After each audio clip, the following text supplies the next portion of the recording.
இந்த பாய்ஸ் லா, சார்லஸ் லா, அவ கூட இருக்கு இல்லையா, இது எல்லாமே பார்த்தீங்கன்னா எதனுடைய இதுனா வந்து வாயுக்களுடைய அடிப்படை விதிகள்.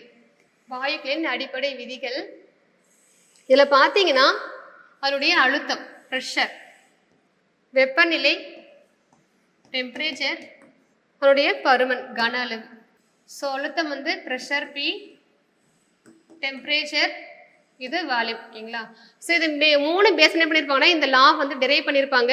இங்கே பாய்ஸ் லா அப்படிங்கிறது பார்த்தீங்கன்னா வந்து ப்ரெஷரும் வால்யூமும் கான்ஸ்டன்ட். ஓகேங்களா? ஸோ இங்கே பார்த்தீங்கன்னா இதில் வந்து டெம்பரேச்சரை வந்து கான்ஸ்டண்ட்டாக வச்சு இதை வந்து மாற்றுவாங்க. ஸோ என்ன சொல்லுவாங்க வந்து ப்ரெஷரும் வேல்யூம் வந்து கான்ஸ்டன்ட் இருக்குன்னு சொல்கிறாங்க, மாறுதுன்னு சொல்கிறாங்க. அடுத்து வந்து சார்லஸாக பார்த்தீங்கன்னா இதில் வந்து ப்ரெஷரை வந்து கான்ஸ்டண்ட்டாக வச்சுருப்பாங்க.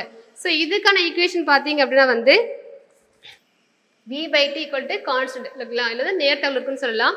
அடுத்து அவ கூட அப்படின்னா PV ஐடியல் கேஸ் ஈக்குவேஷன் பார்த்தீங்கன்னா வந்து PV ஈக்குவல் டு RT வரும். ஓகேங்களா? ஸோ ஆன்சர் பார்த்தீங்கன்னா 2 3 4 1